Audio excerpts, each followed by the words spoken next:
ഒരു ദീപാവലി ദിവസം തൻ്റെ ജോലിക്കാരൊക്കെ ഒരേ ജോലികളിൽ ഭയങ്കര തിരക്കിലാണ്. അപ്പോൾ യശോദാമ്മ എന്ത് ചെയ്യുന്ന വെച്ചിട്ടാ നേരിട്ട് വെണ്ണ കടയാൻ തുടങ്ങും. അപ്പോൾ അങ്ങനെ വെണ്ണ കടയുമ്പോൾ ഭഗവാനെക്കുറിച്ച് ആലോചിച്ചിട്ടാണ് വെണ്ണ കടഞ്ഞുകൊണ്ടിരിക്കുന്നത്. ഭഗവാന്റെ ആ ബാല്യ വിനോദങ്ങൾ, ഭഗവാന്റെ കുസൃതികളും ഒക്കെ ആലോചിച്ച് ആസ്വദിച്ച് ഇങ്ങനെ വെണ്ണ കടഞ്ഞുകൊണ്ടിരിക്കുകയാണ്. അപ്പോൾ ആ സമയത്ത് ഭഗവാൻ വരികയാണ്. അപ്പോൾ ഭഗവാൻ ഇങ്ങനെ വിശന്ന് വരികയാണ്. അപ്പോൾ ഭഗവാനപ്പോൾ ആദ്യം എന്തെങ്കിലും കൊടുക്കാൻ വെച്ചിട്ട് എന്ത് ചെയ്യുന്ന വെച്ചാൽ ഭഗവാനെ എടുത്ത് മടിയിൽ വെച്ചിട്ട് യശോദാമ്മ പാല് കൊടുക്കാൻ തുടങ്ങും ഭഗവാന്. അങ്ങനെ ആ ഭഗവാന്റെ ആ സൗന്ദര്യം ആസ്വദിച്ചിരിക്കുകയാണ്. അപ്പോൾ പെട്ടെന്നാണ് നോക്കുമ്പോൾ അടുപ്പിൽ പാല് തിളയ്ക്കാൻ വെച്ചിട്ടുണ്ടായി. അപ്പോൾ ആ പാലിങ്ങനെ തിളച്ചു പോവാണ്. അപ്പോൾ ആചാര്യന്മാർ പറയുന്നത് പാല് ആത്മഹത്യ ചെയ്യാണ് എന്നാണ് പറയുന്നത്. അതായത് ഭൗതിക ലോകത്ത് ആണ് പാല് എന്നുള്ള ഇതിന് അങ്ങനെയുള്ള വസ്തുക്കൾക്കൊന്നും ജീവനില്ല, പക്ഷെ ആത്മീയ ലോകത്ത് ഇതിനൊക്കെ ജീവനുണ്ട്. അപ്പോൾ പാല് യശോദാമ്മയുടെ പാല് കുടിച്ചാൽ പിന്നെ ആ പാല് കൃഷ്ണന് ആവശ്യമില്ല. അപ്പോൾ അത് കണ്ട് പാല് സ്വയം ഭഗവാന് തന്നെ വേണ്ടല്ലോ, അപ്പോൾ പാല് സ്വയം ആത്മഹത്യ ചെയ്യുക എന്നാണ് പറയുന്നത്. അപ്പോൾ യശോദാമ്മ ഭഗവാനെ അവിടെ മാറ്റി നിർത്തി ഓടിപ്പോയി പാൽ അടുപ്പിൽ നിന്ന് മാറ്റി വയ്ക്കാൻ പോകും. അപ്പം ഇത് കാണുമ്പോൾ ഭഗവാൻ ആകെ ദേഷ്യവും വിഷമയ്ക്കും ഇപ്പം ഇങ്ങനെ ഭയങ്കര ദേഷ്യം വന്നിങ്ങനെ കണ്ണൊക്കെ ഇങ്ങനെ ചോക്കാൻ തുടങ്ങും. എന്നിട്ട് എന്ത് ചെയ്യുന്ന വെച്ചാൽ ഭഗവാനൊരു കല്ലെടുത്ത് ആ കലമൊക്കെ പൊട്ടിക്കും. എന്നിട്ട് ആ വെണ്ണ എടുത്തിട്ട് ഒരു ആളൊഴിഞ്ഞ സ്ഥലത്ത് പോയിട്ട് ഇരുന്ന് തിന്നാൻ തുടങ്ങും. അപ്പോൾ അപ്പോഴേക്കിനും യശോദാമ്മ തിരിച്ചു വരും. യശോദാമ്മ തിരിച്ചു വന്ന് നോക്കുമ്പോൾ എല്ലായിടത്തും ഇങ്ങനെ പാലും ഇതൊക്കെ പോയി കിടക്കുകയാണ്, ഇതൊക്കെ പൊട്ടിക്കെടുക്കുകയാണ് ഈ പാത്രമൊക്കെ. അപ്പോൾ യശോദാമ്മയ്ക്ക് മനസ്സിലാവും ഭഗവാന്റെ ആ കുസൃതിയാണെന്ന് മനസ്സിലാവും. ചിരിച്ചുകൊണ്ട് ആലോചിക്കും ഭഗവാന് ഭയങ്കര ബുദ്ധിയാണ്, കാരണം ഇതൊക്കെ പൊട്ടിച്ച് കഴിഞ്ഞിട്ട് അമ്മയുടെ നിന്ന് അടി കിട്ടുമെന്ന് പേടിച്ച് ഓടിപ്പോയി അവിടെ നിന്ന്. അപ്പോൾ യശോദാമ്മ നോക്കാൻ തുടങ്ങും, ഭഗവാനെ നോക്കാൻ തുടങ്ങും എവിടെയാണ് എന്ന്. അപ്പോൾ നോക്കുമ്പോണ്ട് ഒരു ഉരലിൻ്റെ മുകളിലൊരു മരത്തിൻ്റെ ആ ഉരലിൻ്റെ മുകളിൽ ഇരുന്നിട്ട് ആ വെണ്ണ ഇങ്ങനെ തൂങ്ങിക്കിടക്കണ വെണ്ണ എടുത്തിട്ട് കുരങ്ങന്മാർക്കൊക്കെ കൊടുക്കുകയാണ്. അപ്പോൾ ഭഗവാനിങ്ങനെ നോക്കും, ഭഗവാനിങ്ങനെ പേടിച്ച് നോക്കുന്നുണ്ട്. ഭഗവാനെ അറിയാം ചെയ്യുന്നത് കള്ളത്തരാണെന്ന് ഇങ്ങനെ നോക്കുകയാണ്. ആ കുസൃതി, തൻ്റെ ആ വികൃതി സ്വഭാവം അറിയാവുന്നതുകൊണ്ട് ഇങ്ങനെ നോക്കുകയാണ് ആരെങ്കിലും കാണണ്ടോന്നൊക്കെ. അപ്പോൾ യശോദാമ്മ ഭഗവാനെ കണ്ട് പതുക്കെ ഇങ്ങനെ പിന്നിക്കൂടെ വരികയാണ് ഒരു വടിയും കൊണ്ട്. അപ്പോൾ യശോദാമ്മേനെ പക്ഷെ ഭഗവാൻ കാണും. അപ്പോൾ ഭഗവാൻ എന്ത് ചെയ്യുന്ന വെച്ചാൽ ഓടി ആ ഉരലിൻ്റെ താഴെ ഇറങ്ങിയിട്ട് ഓടാൻ തുടങ്ങും പേടിച്ചിട്ട്. അപ്പോൾ ഭഗവാനെ യശോദാമ്മ പിന്നിൽ കൂടെ ഇങ്ങനെ ഓടിക്കുകയാണ്. ആ പരമദിവ്യോത്തമ പുരുഷനായ ഭഗവാന്റെ ഇങ്ങനെ ഓടിക്കുകയാണ്. യോഗികൾക്കോ ധ്യാനികൾക്കോ പോലും ഭഗവാനെ സമീപിക്കാൻ പോലും പറ്റില്ല, പക്ഷേ യശോദാമ്മ എല്ലായിടത്തിട്ടും ഓടിക്കുകയാണ്. അങ്ങനെ യോഗികൾക്കോ ധ്യാനികൾക്കോ ആർക്കും ഒരിക്കലും പിടികൊടുക്കാത്ത ഭഗവാൻ യശോദാമ്മയെ പോലുള്ള ഒരു മഹാഭക്തയ്ക്ക് വേണ്ടി ആ ഒരു കൊച്ചുകുട്ടിയായിട്ട് വന്ന് യശോദാമ്മയുടെ കൂടെ കളിച്ചുകൊണ്ടിരിക്കുകയാണ്. പക്ഷേ ആ യശോദാമ്മയ്ക്ക് മെലിഞ്ഞ അരക്കെട്ടും ഭാരമേറിയ ആ ഒരു ശരീരമൊക്കെ കാണാൻ വേഗത്തിൽ ഭഗവാന്റെ അത്ര വേഗത്തിൽ ഓടാൻ കഴിയുന്നില്ല. അപ്പോൾ പക്ഷെ എന്നിട്ടും കഴിയുന്നത്ര വേഗത്തിൽ ഭഗവാന്റെ പിന്നാലെ ഓടുകയാണ്. അപ്പോൾ യശോദാമ്മയുടെ മുടിയൊക്കെ അഴിഞ്ഞ് വീഴുന്നുണ്ട്, പൂക്കളൊക്കെ മുടിയിൽ നിന്ന് നിലത്ത് വീഴുന്നുണ്ട്, അങ്ങനെ വയ്യാണ്ടായി തുടങ്ങി. പക്ഷേ അവസാനം വികൃതിയായ ഭഗവാനെ പിടികൂടുകയാണ് അടുത്തെത്തി. അപ്പോൾ ഭഗവാനെ പിടിക്കുമ്പോൾ തന്നെ ഭഗവാൻ കരയാൻ തുടങ്ങുക. ഭഗവാന്റെ ആ കണ്ണെന്ന് പറഞ്ഞാൽ യശോദാമ്മ കാലത്ത് തന്നെ ഭഗവാനെ അതിസുന്ദരമായിട്ട് ഒരുക്കും. നല്ല അത്രയും ഭംഗിയിലാണ് ഭഗവാൻ ഒരുക്കുക. അപ്പോൾ ആ കണ്ണൊക്കെ അത്രയും ഭംഗിയിലാണ് കണ്ണൊക്കെ എഴുതി ഒരുക്കിയിട്ടുണ്ടാവും. അപ്പോൾ ആ കണ്ണിലൊക്കെ ഇങ്ങനെ കൈ വെച്ച് ഇങ്ങനെ തുടയ്ക്കാൻ തുടങ്ങി ഭഗവാൻ. അപ്പോൾ ഭഗവാന് പേടിയായി തുടങ്ങി. അപ്പോൾ യശോദാമ്മയ്ക്ക് മനസ്സിലായി ഭഗവാന് ആ പേടി വന്നു. അപ്പോൾ യശോദാമ്മ എന്ത് ചെയ്തു എന്ന് വെച്ചാൽ ഭഗവാൻ എന്തെങ്കിലും ശിക്ഷ കൊടുക്കണം, അന്ന് ഭഗവാൻ പേടിക്കണ്ട എന്ന് വിചാരിച്ച് ഭഗവാൻ എന്ത് ചെയ്യുന്നു വെച്ചാൽ യശോദാമ്മ വടി കളയാണ്. എന്നിട്ട് ശിക്ഷിക്കാനായിട്ട് എന്ത് ചെയ്യുന്നു വെച്ചാൽ കൈകൾ ഇതൊക്കെ കയറുകൊണ്ട് കിട്ടാം എന്ന് വിചാരിക്കുകയാണ്. അപ്പോൾ പക്ഷേ യശോദാമ്മയ്ക്ക് അറിയില്ല പരമദിവ്യത്വം പുരുഷനായ ഭഗവാനെ ബന്ധിക്കുക എന്ന ആർക്കും സാധിക്കില്ല. യശോദാമ്മയുടെ വിചാരം ഇതെൻ്റെ മോനാണ്, എൻ്റെ ഒരു കുഞ്ഞു കുട്ടിയാണ്, എൻ്റെ കുട്ടിയാണെന്നാണ് യശോദാമ്മ വിചാരിക്കുന്നത്. പക്ഷേ തൻ്റെ ആ മകന് ഒരു പരിമിതികളില്ല. ഭഗവാൻ പരമദിവ്യോത്തമ പുരുഷനാണ്, ആദ്യമോ അന്തമോ ഒന്നുമില്ല, സർവ്വവ്യാപിയാണ് എന്നൊന്നും ഈ പ്രപഞ്ചത്തിൻ്റെ സൃഷ്ടാവാണെന്ന് ഒന്നും അറിയില്ല യശോദാമ്മയ്ക്ക്. യശോദാമ്മയ്ക്ക് കൃഷ്ണൻ എന്ന് പറഞ്ഞാൽ സ്വന്തം മകൻ മാത്രമാണ്. അപ്പോൾ എന്തേന്ന് വെച്ചാൽ ആ ഒരു ഉരലുമ്മയെ കെട്ടാൻ നോക്കുകയാണ് ഭഗവാനെ. പക്ഷേ എത്ര കെട്ടാൻ ശ്രമിച്ചാലും ആ കയറിനെപ്പോഴും ഒരു 2 അങ്കുലം കുറവായിരിക്കും. വീണ്ടും കൂടുതൽ കയറ് കൊണ്ടുവന്ന് വീട്ടിൽ നിന്ന് കൊണ്ടുവന്ന് വീണ്ടും അതൊക്കെ കൂട്ടിക്കെട്ടി കെട്ടാൻ നോക്കുകയാണ്. പക്ഷെ എപ്പോഴും ആ കയറിന് 2 അങ്കുലം കുറവാണ്. അപ്പോൾ യശോദാമ്മയ്ക്ക് ഇങ്ങനെ അത്ഭുതപ്പെട്ടു തുടങ്ങും. യശോദാമ്മ എന്ത് പറ്റി, എത്ര കെട്ടാൻ ശ്രമിച്ചിട്ടും എത്ര കയറ് കൂട്ടിക്കെട്ടിയാൽ ആ 2 അങ്കുലം എന്ന് പറയുന്നത് കുറവ്. അപ്പോൾ ആ 2 അങ്കുലം എന്ന് പറയുന്നത് ഒന്ന് നമ്മുടെ പരിശ്രമമാണ്, 2 ഭഗവാന്റെ ആ ഒരു കാരുണ്യം. അപ്പം ഇത് രണ്ടും ഉണ്ടെങ്കിൽ മാത്രമാണ് നമുക്ക് ഭഗവാനെ കിട്ടുള്ളൂ. അപ്പോൾ അവസാനം യശോദാമ്മ ക്ഷീണിക്കുകയാണ്, പരിശ്രമിച്ച് അങ്ങനെ ക്ഷീണിക്കുകയാണ്. അപ്പം അങ്ങനെ വയത്താകെ തലയിലെ മാലയൊക്കെ വീണുടങ്ങും. അപ്പോൾ ഭഗവാൻ കാണും തൻ്റെ അമ്മയുടെ ആ ഒരു കഠിനാധ്വാനം, ആ ഒരു പരിശ്രമം. അത് കാണുമ്പോൾ ഭഗവാൻ ആ ഒരു കരുണ കാണിക്കുകയാണ്. അപ്പോൾ അങ്ങനെ തന്നെ ബന്ധിക്കാൻ സമ്മതിക്കുകയാണ് ഭഗവാൻ. അപ്പോൾ ഭഗവാനെ സംബന്ധിച്ചിടത്തോളം ഭഗവാന്റെ ലീലകൾ മാത്രമാണ്, അല്ലാണ്ട് ഭഗവാൻ ഒരിക്കലും ആർക്കും ബന്ധിക്കാനോ നിയന്ത്രിക്കാനോ ഒന്നും കഴിയില്ല. പക്ഷേ ശുദ്ധരായിട്ടുള്ള ഭക്തന്മാരെപ്പോഴും ഭഗവാന്റെ ആ ഒരു പാദപങ്കജങ്ങളിൽ സ്വയം സമർപ്പിക്കുകയാണ്. അപ്പോൾ ഭക്തന് അങ്ങനെ ഒരിക്കലും ഭഗവാന് വേണ്ടി സേവനങ്ങൾ ചെയ്യാൻ മറക്കുന്നില്ല, എപ്പോഴും ഭഗവാന് കീഴടങ്ങിയിരിക്കും. അപ്പം അങ്ങനെ ഭഗവാന് വേണ്ടി സ്വയം സമർപ്പിക്കുകയാണ്. അപ്പോൾ ഭഗവാനും അങ്ങനെ ആനന്ദമാണ്, കാരണം ഭഗവാനും ആ ഭക്തൻ എല്ലാം മറന്ന് സ്വയം തനിക്ക് സമർപ്പിക്കുന്നതാണ് ഇഷ്ടം. അപ്പോൾ ആ ഭഗവാൻ തൻ്റെ അമ്മയായ യശോദയ്ക്ക് ഇങ്ങനെ സ്വയം കീഴടങ്ങി തന്നെ അവിടെ ബന്ധിക്കാനായിട്ട് സമ്മതിക്കുകയാണ്. ഭഗവാൻ എന്ന് പറയുന്നത് തൻ്റെ ഭക്തർക്ക് വേണ്ടി എന്ത് വേണമെങ്കിലും ചെയ്യും എന്നുള്ളതാണ്. ഭക്തരോട് അത്രയും സ്നേഹമാണ് ഭഗവാന്. ആ ശുദ്ധ ഭക്തർക്ക് ഭഗവാൻ പറയണ്ടേ ഭഗവത്ഗീതയിൽ തന്നെ, എല്ലാവരും എനിക്ക് സമാണ്, ഒരുപോലെയാണ്, എനിക്ക് പക്ഷാതാപമില്ല എന്നെങ്കിലും സ്വന്തം ഭക്തരോട് എനിക്ക് എപ്പോഴും ഒരു കരുണയുണ്ട്, ഒരു പക്ഷാതാപം ഉണ്ട് എന്ന് ഭഗവാൻ തന്നെ പറയുന്നുണ്ട്. അപ്പോൾ ഇവിടെ ഭഗവാൻ ആ യശോദാമ്മയ്ക്ക് നൽകുന്ന അനുഗ്രഹം ബ്രഹ്മാവിനോ ശിവനോ അതുപോലെ ഐശ്വര്യദേവതയ്ക്കോ ഭാഗ്യദേവതയ്ക്കോ അവർക്കൊന്നും ഒരിക്കലും കിട്ടാത്ത ആ ഒരു ഭാഗ്യമാണ് ഇവിടെ ഭഗവാന്റെ തന്നെ പരമഭക്തയായ ആ യശോദാമ്മയ്ക്ക് കിട്ടുന്നത്. ഭഗവാൻ എന്ന് പറയുന്നത് ഭക്തർക്ക് എളുപ്പത്തിൽ ലഭ്യമാവുമെന്നാണ് പറയുന്നത്. അപ്പോൾ ഇവിടെ യശോദാമ്മയുടെയും നന്ദമഹാരാജാവിൻ്റെയും പുത്രനായിട്ട് വന്നിരിക്കുന്ന പരമദിവ്യോത്തമ പുരുഷനായ ഭഗവാൻ യോഗികൾക്കോ ജ്ഞാനികൾക്കോ ഒന്നും അദ്ദേഹത്തെ ലഭ്യമല്ല, ഇവർക്കൊന്നും ഭഗവാനെ കാണാൻ പറ്റില്ല. പക്ഷേ യശോദാമ്മയുടെ ആ ഒരു ഭഗവാന്റെ ലീലകളിൽ യശോദാമ്മയ്ക്ക് അറിയില്ല സ്വന്തം മകൻ ഭഗവാനാണെന്നൊന്നും. പക്ഷേ യശോദാമ്മയ്ക്കുള്ള ആ ഒരു ഭാഗ്യം ആർക്കും ഇതുവരെ കിട്ടിയിട്ടില്ല എന്നാണ് പറയുന്നത്. അപ്പോൾ യശോദാമ്മ ഭഗവാനെ ഇങ്ങനെ ബന്ധിച്ച് കഴിഞ്ഞ ശേഷം ആ ഉരലിൽ കെട്ടിയിട്ട ശേഷം തിരിച്ച് ജോലികളൊക്കെ ചെയ്യാൻ പോവുകയാണ്. അപ്പോൾ ആ സമയത്ത് ആ ഉരലിൽ ബന്ധിച്ചിങ്ങനെ നിൽക്കുന്ന സമയത്ത് ഭഗവാൻ ഇങ്ങനെ മുന്നിൽ ആ അർജുന വൃക്ഷങ്ങളെ കാണുകയാണ്, ആ 2 മരങ്ങൾ. അപ്പോൾ ഭഗവാൻ വിചാരിക്കും എനിക്ക് ആദ്യം അമ്മ വേണ്ടത്ര പാല് തന്നില്ല, അപ്പം ഞാൻ ആ കുടം പൊട്ടിച്ചു, അങ്ങനെ ഞാൻ കുരങ്ങന്മാർക്ക് കൊടുത്തു. അപ്പം ഇപ്പം എന്നെ ഈ ഉരലിൽ പിടിച്ച് കെട്ടിയിരിക്കുകയാണ്. അപ്പോൾ ഇനി ഞാൻ മുന്നത്തെക്കാട്ടും വികൃതിയായിട്ടുള്ള എന്തെങ്കിലും ചെയ്യണം എന്ന് വിചാരിച്ച് ആ ഒരു അർജുനവൃക്ഷങ്ങളിലെ കാണുകയാണ്. അപ്പോൾ അർജുനവൃക്ഷങ്ങളെന്ന് വെച്ചാൽ അറിയാം അവർക്ക് പിന്നീടൊരു കഥയുണ്ടതാണ്.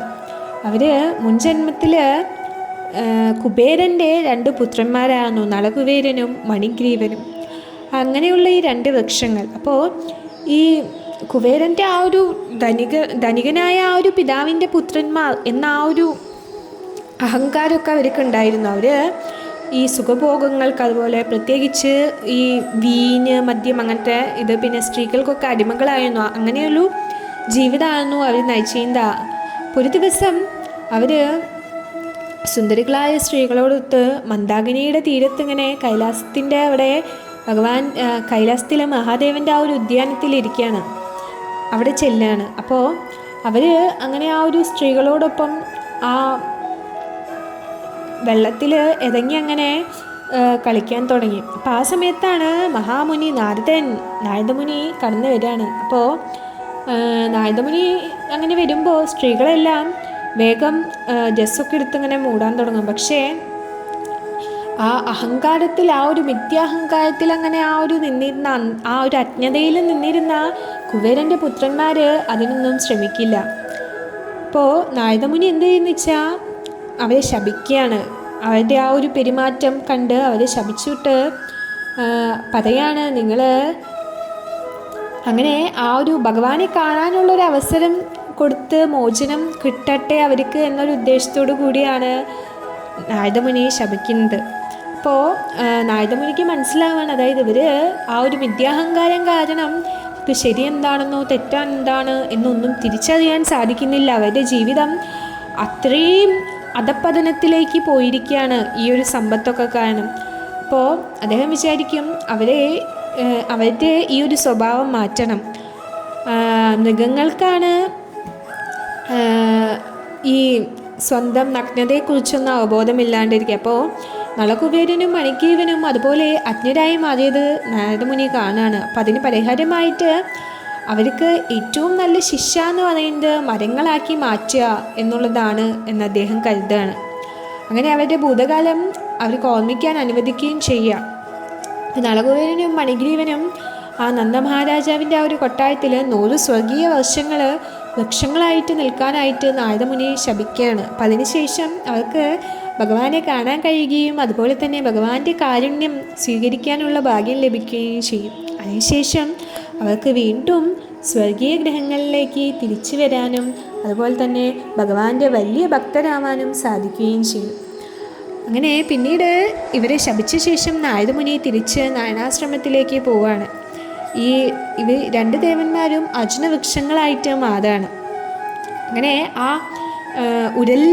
മരത്തിൻ്റെ ഉരലിൽ ബന്ധിക്കപ്പെട്ട ഭഗവാൻ ആ ഒരു തൻ്റെ മഹാനായ ഭക്തനായ നാരദൻ്റെ പ്രവചനം നിറവേറ്റാനായിട്ട് ആ ഒരു 2 മരങ്ങളുടെ അടുത്തേക്ക് പോവാണ്.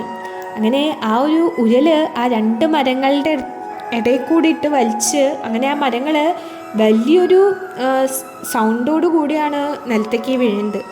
അപ്പോൾ ആ വീണ മരങ്ങളിൽ നിന്ന് നളകുബേരനും മണിഗ്രീവനും 2 ഇങ്ങനെ പ്രകാശം വരികയാണ്. 2 പേരും ഉയർന്നു വരികയാണ്. അങ്ങനെ ഭഗവാന്റെ മുന്നിൽ അവർ വണങ്ങി ആ ഒരു ഭഗവാന് പ്രാർത്ഥനകളും ആദരവൊക്കെ അർപ്പിക്കുകയാണ്. അങ്ങനെ ഭഗവാന്റെ ആ ഒരു സേവനത്തിൽ നിത്യമായിട്ട് മുഴുകാനായിട്ട് അനുഗ്രഹവും നേടുകയാണ്. അപ്പോൾ ഭഗവാൻ ആ ഉരലിലിങ്ങനെ ബന്ധിച്ചിരിക്കുന്ന ഭഗവാൻ അവരെ നോക്കി പുഞ്ചിരിച്ച് പറയും, നാരദൻ്റെ ആ ഒരു കാരുണ്യം കാരണമാണ് നിങ്ങൾക്ക് ഈ ഒരു അധപ്പതിച്ച് ഇത്രയും നരകീയമായൊരു ജീവിതത്തിൽ നിന്ന് നിങ്ങൾക്ക് രക്ഷ കിട്ടിയത്. അപ്പോൾ അവർക്ക് ഇപ്പോൾ ഭഗവാന്റെ ഭക്തരായതിനാൽ അവർക്ക് ഭഗവാനോട് അത്രയധികം ഭക്തി ഉള്ളതുകൊണ്ടും അവരുടെ ജീവിതം ഇനി വിജയകരമാവും എന്ന് പറയാണ് ഭഗവാൻ. അങ്ങനെ ഈ ഭൗതിക ലോകത്തുള്ള അവരുടെ അന്തിമ ജന്മമായിരിക്കും ഇത്. ഇനി അവർക്ക് ഭക്തിയിലൂടെ ഇനി എല്ലാത്തിൽ നിന്നും മോചനം നേടി അവർക്കിനി ജീവിതകാലത്ത് എല്ലാ ഭഗവാന് വേണ്ടി ഭക്തിയുത സേവനങ്ങൾ ചെയ്യാം എന്ന് പറഞ്ഞ് ഭഗവാൻ അവരെ അനുഗ്രഹിക്കുകയാണ്. അങ്ങനെ അവർ ഭഗവാന്റെ അനുഗ്രഹം കിട്ടിയ ശേഷം ഇവർ 2 പേരും ഭഗവാനെ പ്രദക്ഷിണം ചെയ്ത് സ്വർഗത്തിലേക്ക് മടങ്ങാണ്. മരങ്ങൾ വീഴുന്ന അത്രയും വലിയ ശബ്ദം കേട്ടിട്ട് ഗോകുലത്തിലെ നിവാസികളെല്ലാം പേടിച്ച് വരികയാണ്. നന്ദമഹാരാജാവും യശോദാവും എല്ലാവരും വരികയാണ്. അപ്പോൾ അവർ നോക്കുമ്പോൾ 2 മരങ്ങൾ വീണ് കിടക്കുകയാണ്. അപ്പോൾ അവർ വിചാരിക്കും ഏതോ അസുരൻ വന്ന് എന്തെങ്കിലും ചെയ്തതാവുമെന്ന് വിചാരിക്കും. അപ്പോൾ കുട്ടികളൊക്കെ പറയും എങ്ങനെയാണ് ഭഗവാൻ ആ മരങ്ങൾ വീഴ്ത്തിയത് എന്നൊക്കെ പറയും. അപ്പോൾ നന്ദമഹാരാജാവൊക്കെ സന്തോഷമാവും. അങ്ങനെ എല്ലാവരും ഭഗവാനെ, ഗോപികമാരൊക്കെ ഭഗവാനെ ഇങ്ങനെ സ്തുതിച്ചുകൊണ്ട് എല്ലാവരും ഭഗവാനെ എടുത്തിങ്ങനെ നൃത്തം വയ്ക്കുകയാണ്. അപ്പോൾ എങ്ങനെയാണ് ആ ഒരു സമ്പത്തെല്ലാം നമ്മളെ അഹങ്കാരത്തിലേക്കും പാപപൂർണമായ ജീവിതത്തിലേക്കും പെരുമാറ്റത്തിലേക്കൊക്കെ നയിക്കുക എന്നാണ് ഇത് പറയുന്നത്. അപ്പോൾ അങ്ങനെ ആ ഒരു അഹങ്കാരവും മിഥ്യാഹങ്കാരം വരികയാണെങ്കിൽ നമ്മുടെ ആ ഒരു ആത്മീയമായ ഭൗതികവും ആത്മീയവുമായ പതനത്തിലേക്ക് നയിക്കും എന്നാണ് പറയുക. നമുക്കൊരിക്കലും ആ ഒരു ആത്മീയതയിലേക്ക് എത്താൻ സാധിക്കില്ല.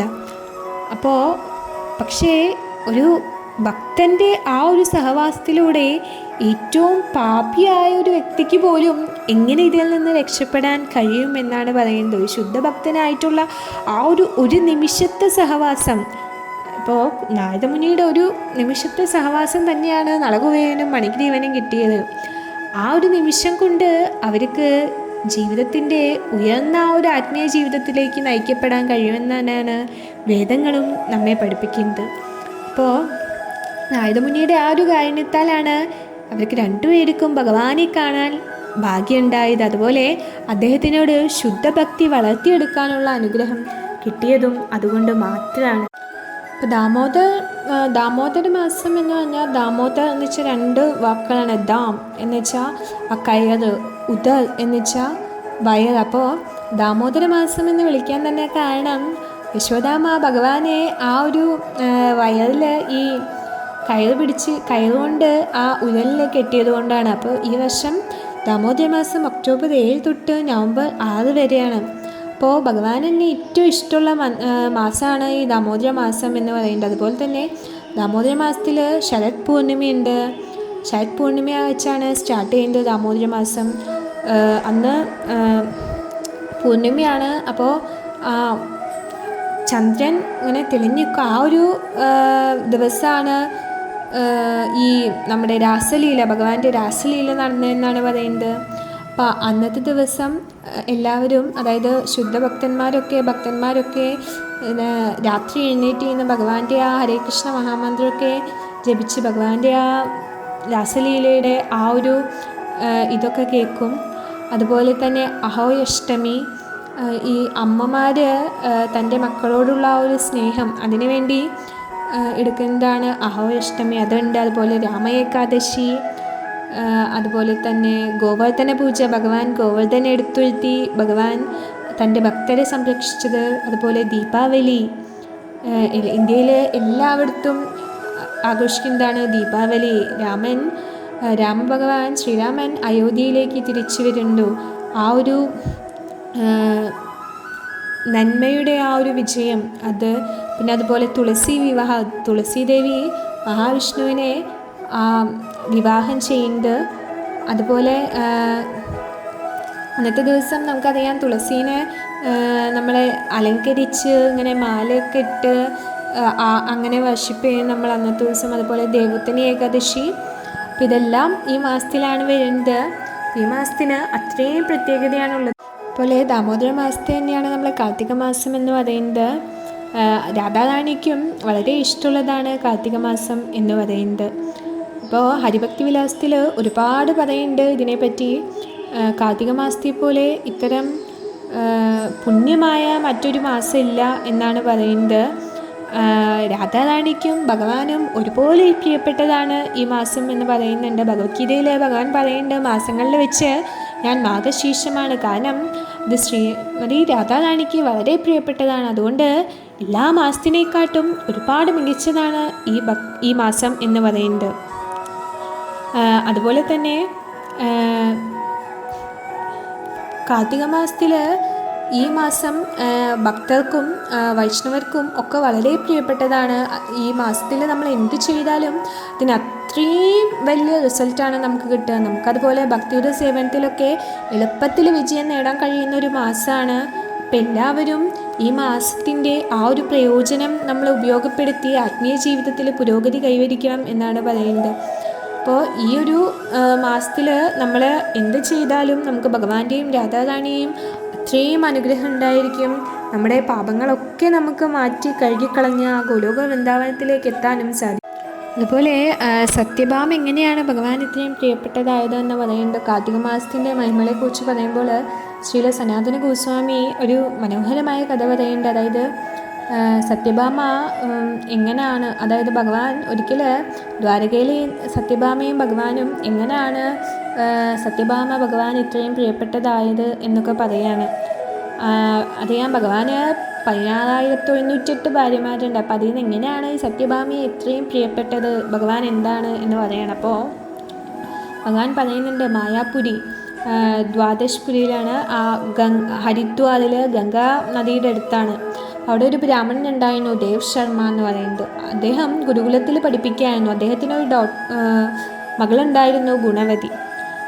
അദ്ദേഹം എപ്പോഴും മകളുടെ ആ ഒരു വിവാഹത്തിൻ്റെ കാര്യം ആലോചിച്ച് ഭയങ്കര ചിന്താകുലനായിരുന്നു. കാരണം അദ്ദേഹത്തിന് പ്രായം കൂടുകയാണ്. അതുകൊണ്ട് അദ്ദേഹം തൻ്റെ മകളെ തൻ്റെ തന്നെ ഒരു ശിഷ്യനായ ചന്ദ്രശർമ്മയ്ക്ക് വിവാഹം ചെയ്ത് കൊടുക്കുകയാണ്. അപ്പോൾ അങ്ങനെ ചന്ദ്രശർമ്മ എന്ന് വെച്ചാൽ ഭഗവാന്റെ ഒരു ഭക്തനാണ്. അപ്പം അദ്ദേഹം എന്നും എഴുന്നേറ്റ് കാലത്ത് തന്നെ ഗംഗയിൽ പോയി കുളിക്കും. അങ്ങനെ ഒരു ദിവസം രണ്ടുപേരും കൂടിയിട്ട് ഈ കാട്ടിൽ വിറക് ശേഖരിക്കാൻ പോവുകയാണ്. അപ്പോൾ നല്ല ഇരുട്ട്, നല്ല മഴയൊക്കെയാണ്, അങ്ങനത്തെ ഒരു കാലാവസ്ഥയാണ്. അപ്പോൾ കാട്ടിലൊരു അസുരൻ ഉണ്ടായിരിക്കും. ആ ഒരു അസുരൻ വന്ന് അവരെ കൊല്ലുകയാണ്. അപ്പോൾ അവരെന്ന് വെച്ചാൽ ഭഗവാന്റെ ആ ഭക്തരായതുകൊണ്ട് ഭഗവാനെ ഓർക്കും. അങ്ങനെ അവർ വൈകുണ്ഠത്തിലേക്ക് എത്തുകയാണ്. ഈ ഗുണവതി ഒരുപാട് കരയും. എന്നിട്ട് അവസാനം ഈ കാർത്തിക മാസത്തിൻ്റെ വ്രതം ചെയ്യാനായിട്ട് കാർത്തിക മാസത്തിലെ വ്രതം എടുക്കും. അപ്പോൾ ബ്രഹ്മമുഹൂർത്തത്തിൽ തന്നെ എണീക്കും, ഗംഗയിൽ പോയി കുളിക്കും, ഭഗവാന്റെ നാമം ജപിക്കും, മംഗളാരതി ചെയ്യും, തുളസി ദേവിക്ക് സേവിക്കും. അങ്ങനെ എല്ലാം എങ്ങനെയാണോ കാർത്തിക മാസം വ്രതം ആചരിക്കേണ്ടത് അതുപോലെ തന്നെ എല്ലാ ചിട്ടയോടും കൂടിയിട്ട് കാർത്തിക മാസത്തിൻ്റെ വ്രതം ആചരിക്കുകയാണ്. അങ്ങനെ കാർത്തിക മാസത്തെ വയസ്സ് കൂടുന്തോറും ആ കാർത്തിക മാസ വ്രതം അനുഷ്ഠിക്കാനായിട്ടുള്ള ആ ഒരു ആഗ്രഹം കൂടിക്കൊണ്ടേയിരിക്കുകയാണ്. അപ്പോൾ ഒരു കൊല്ലം ആ ഗുണവതിക്ക് ഇങ്ങനെ അത്രയും ഒരു സുഖം ഉണ്ടാകുന്നില്ല. അപ്പം അങ്ങനെ ഗംഗയിൽ കുളിക്കാൻ പോകുമ്പോൾ അങ്ങനെ വിതച്ച് മരിക്കുകയാണ്. അപ്പോൾ ആ കാർത്തിക മാസ വ്രതം നന്നായിട്ട് ആചരിച്ചുകൊണ്ട് വൈകുണ്ഠത്തിലേക്ക് ഭഗവാനെ സേവിക്കാൻ പോവുകയാണ്. അപ്പോൾ ഭഗവാൻ പറയാണ് സത്യഭാമോട്, നീ കാർത്തിക മാസം ശരിക്കും ആചരിച്ചുകൊണ്ട് ഞാൻ നിന്നിൽ അത്രയും ആകൃഷ്ടനായത്. അപ്പോൾ ഞാൻ എപ്പോഴൊക്കെ ഈ ഭൂമിയിൽ പ്രത്യക്ഷപ്പെടുന്നോ ലീലകൾ ചെയ്യാൻ, അപ്പം നീയും എൻ്റെ വളരെ പ്രിയപ്പെട്ടവളായിട്ട് എൻ്റെ കൂടെ പ്രത്യക്ഷപ്പെടും എന്ന് പറയാണ്. അപ്പം അപ്പോൾ ആ കാർത്തിക മാസത്തിൻ്റെ ആ ഒരു മഹത്വം എന്താണ് എന്നാണ് ഇതിലൂടെ പറയുന്നത്. അപ്പോൾ 12 മാസത്തിൽ കാർത്തിക മാസമാണ് ഭഗവാന് ഏറ്റവും പ്രിയപ്പെട്ടത്. അപ്പോൾ ഈ സമയത്ത് ഭഗവാനെ നമ്മൾ വെറുതെ നമുക്ക് പറ്റുന്ന ഒരു രീതിയിൽ ചെറുതായിട്ട് ആരാധിച്ചാൽ പോലും ഭഗവാന്റെ ആ ഒരു അതീന്ദ്രിയ വാസസ്ഥാനത്ത് നമുക്ക് ഇടം നൽകുമെന്നാണ് പത്മപുരാണവും ഹരിഭക്തി വിലാസവും ഒക്കെ പറയുന്നത്. അതുപോലെ തന്നെ മാസങ്ങളിൽ ഹരിഭക്തി വിലാസത്തിൽ ഇനിയും പറയുന്നുണ്ട്. അതായത് മാസങ്ങളിൽ ഉത്തമമായ മാസം കാർത്തിക മാസമാണ്. വൈഷ്ണവർക്ക് ഏറ്റവും പ്രിയപ്പെട്ടതാണ്. കാരണം ആ പരിപൂർണമായ ഭക്തിയോടെ കാർത്തിക മാസം അനുഷ്ഠിക്കുന്ന വൈഷ്ണവൻ തൻ്റെ പിതൃക്കളെയെല്ലാം നരകത്തിൽ നിന്ന് മോചിപ്പിക്കും എന്നാണ് പറയുക. അതുപോലെ തന്നെ കാർത്തിക മാസത്തിൽ നമ്മൾ ഭാഗവതത്തിലെ ശ്ലോകങ്ങൾ ഇതൊക്കെ പാരായണം ചെയ്യുകയാണെങ്കിൽ 18 പുരാണങ്ങളും പാരായണം ചെയ്തതിൻ്റെ പുണ്യഫലം കിട്ടും എന്നാണ് പറയുന്നത്. അതുപോലെ മനുഷ്യജന്മം ഒരു ക്ഷണത്തേരത്ത് പോലും നീണ്ടു നിൽക്കുകയാണെങ്കിൽ പോലും അപൂർവവും അമൂല്യമാണ്. അപ്പോൾ അതുപോലെ തന്നെ ഭഗവാന് ഏറ്റവും പ്രിയങ്കരമായ കാർത്തിക മാസം ചെറിയൊരു മാസമാണെങ്കിൽ പോലും അത് വളരെ അസുലഭവും അമൂല്യമാണ് എന്നാണ് പറയുന്നത്. മാസങ്ങളിൽ വെച്ച് ഏറ്റവും പുണ്യമാസമാണ്. അപ്പോൾ പുണ്യപ്രവൃത്തികളിൽ നമ്മൾ ഏറ്റവും പുണ്യകരമാവാനും നമ്മളെ പവിത്രീകരിക്കാനും ഉള്ള ശക്തിയുള്ളവയിൽ ഏറ്റവും ശ്രേഷ്ഠമുള്ളൊരു മാസമാണ്. അതുപോലെ കാർത്തിക മാസത്തിൽ തന്നെ ആരാധിക്കുന്നവർ ഒരുവൻ ചെയ്തു കൂട്ടിയ ആ ഒരു പാപങ്ങളിൽ, ഭയാനകമായ പാപങ്ങളിൽ നിന്നും, അതുപോലെ തൻ്റെ കർമ്മബന്ധനങ്ങൾ ഇതിൽ നിന്നൊക്കെ എത്ര വലിയ അപരാധമായാൽ പോലും ആ ആയിരക്കണക്കിന് അപരാധങ്ങളെയും ആ ഭഗവാൻ പൊറുക്കും എന്നാണ് പറയുന്നത് ഈ ഒരു മാസത്തിൽ. അപ്പോൾ കാർത്തിക മാസത്തിൽ നമ്മൾ എന്ത് വ്രതമായാലും അത് കാർത്തിക മാസത്തിൽ നമ്മൾ അനുഷ്ഠിക്കുന്ന വെച്ചാൽ ആ ഒരു അതിൻ്റെ ആ ഫലം വളരെയധികം കൂടുതലായിരിക്കും എന്നാണ് പറയുന്നത്. അപ്പോൾ ആ ഒരു പരിശുദ്ധീകരണത്തിന് കഴിവുള്ളത് വ്രതങ്ങളിൽ ഏറ്റവും ഉന്നതമായിട്ട് കരുതപ്പെടുന്നത് അതുകൊണ്ടാണ് കാർത്തിക മാസം എന്ന് പറയുന്നത്. അപ്പം അങ്ങനെ ആ വ്രതം അനുഷ്ഠിക്കുന്നതോട് മൂലം എല്ലാ പാപങ്ങളും നമ്മുടെ ഹൃദയത്തിൽ നിന്ന് മാറുമെന്നാണ് പറയുന്നത്. മറ്റു വ്രതങ്ങൾ 100 തവണ അനുഷ്ഠിച്ചാൽ ലഭിക്കുന്ന ആ ഒരു ഫലം ഒരു പ്രാവശ്യം കാർത്തിക വ്രതം അനുഷ്ഠിച്ചാൽ ലഭിക്കും. അതും ശരിയായ രീതിയിൽ നമ്മൾ മന്ത്രോച്ചാരണം, അതുപോലെ ഭഗവാന് വേണ്ടിയുള്ള സേവനങ്ങൾ, ഇതൊക്കെ നമ്മൾ ചെയ്യണം. അതുപോലെ ഏറ്റവും നമുക്ക് കൃഷ്ണഭക്തി ഏറ്റവും പെട്ടെന്ന് പ്രാപ്തമാകുന്ന ഒരു മാസമാണ് ഈ മാസം എന്ന് പറയുന്നത്. ധ്രുവ മഹാരാജാവ് ഭഗവാനെ വേണ്ടി ആരാധിച്ച് ആ ഭഗവാന്റെ രൂപം ദർശനം ലഭിച്ചതും കാർത്തിക മാസം ആണ് എന്നാണ് പറയുന്നത്. അപ്പോൾ ഹരിഭക്തി വിലാസത്തിൽ ഇങ്ങനെ ഒരുപാട് പറയുന്നുണ്ട് കാർത്തിക മാസത്തിൽ എന്താണ് മഹത്വം എന്ന് പറയുന്നത്. കാർത്തിക മാസത്തിൽ ഭഗവാൻ ആ ഒരു ഭഗവാന്റെ ലീലയെ ഓർമ്മപ്പെടുത്തുന്നത് കൊണ്ട് ഭഗവാനെ നെയ്വിളക്ക് വെച്ചാണ് നമ്മൾ ആരാധിക്കുന്നത്. അത് ഏറ്റവും ഉത്തമം എന്ന് പത്മപുരാണം, സ്കന്ദപുരാണം ഒക്കെ പറയുന്നുണ്ട്. അപ്പോൾ നമുക്കറിയാവുന്ന എല്ലാവർക്കും ഇതൊക്കെ പറഞ്ഞു കൊടുക്കുക. ഭഗവാന്റെ ലീലകൾ നമ്മൾ പാരായണം ചെയ്യുക. അപ്പോൾ അതൊക്കെ ചെയ്യുന്നത് ഭഗവാന്റെ ആ ഒരു സവിശേഷമായിട്ടുള്ള ഭഗവാന്റെ ഇത് കിട്ടും, ഭഗവാന്റെ ആ ഒരു ഭക്തി നമുക്ക് കിട്ടും എന്നാണ് പറയുന്നത്. അപ്പം അത്രയും ഭഗവാന് പ്രിയപ്പെട്ട മാസമാണ്. അപ്പോൾ എല്ലാ ദിവസവും എങ്ങനെയാണ് കാർത്തിക മാസത്തിലെ വ്രതം എന്ന് പറയുന്നത്, നമ്മൾ ബ്രഹ്മമുഹൂർത്തത്തിൽ എഴുന്നേറ്റിട്ട് കുളിച്ച് മംഗളാരതി ചെയ്ത് ഭഗവാന്റെ ആ ഒരു നാമജപം ചെയ്യുന്നു. അതുപോലെ ഉയർന്ന വൈഷ്ണവരുടെ നിന്നൊക്കെ നമുക്ക് ഭാഗവതം ശ്രവിക്കാൻ ശ്രമിച്ചാൽ അത് നല്ലതാണ്. അതുപോലെ ഭാഗവതം പാരായണം ചെയ്യുക. അതുപോലെ ജപിക്കുമ്പോഴും കീർത്തനം ചെയ്യുമ്പോഴൊക്കെ ഭഗവാന്റെ ആ നാമജപത്തിൽ ശ്രദ്ധ കൊടുക്കുക. എത്ര ജപിക്കാൻ പറ്റുമോ അത്രയും ജപിക്കുക. അതുപോലെ നമ്മുടെ വീട്ടിലുള്ളവരെ നമ്മൾ ഇതിനൊക്കെ പ്രേരിപ്പിക്കുക. മാസം മുഴുവൻ ബ്രഹ്മചര്യം പാലിക്കുക, സസ്യാഹാരം മാത്രം കഴിക്കുക.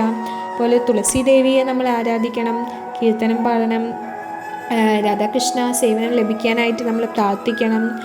ഭഗവാന് ദിവസവും നിവേദിച്ച ഭക്ഷണം കഴിക്കുക. ചാതുർമാസത്തിൽ 4ാമത്തെ മാസമാണ്. അപ്പോൾ ഉഴുന്ന് ഉപയോഗിക്കാണ്ടിരിക്കുന്നതാണ് ഉത്തമം. അപ്പോൾ ഇതിനെപ്പറ്റി ഒരുപാട് അനുഷ്ഠാനങ്ങൾ ഹരിഭക്തി വിലാസത്തിൽ പറയുന്നുണ്ട്.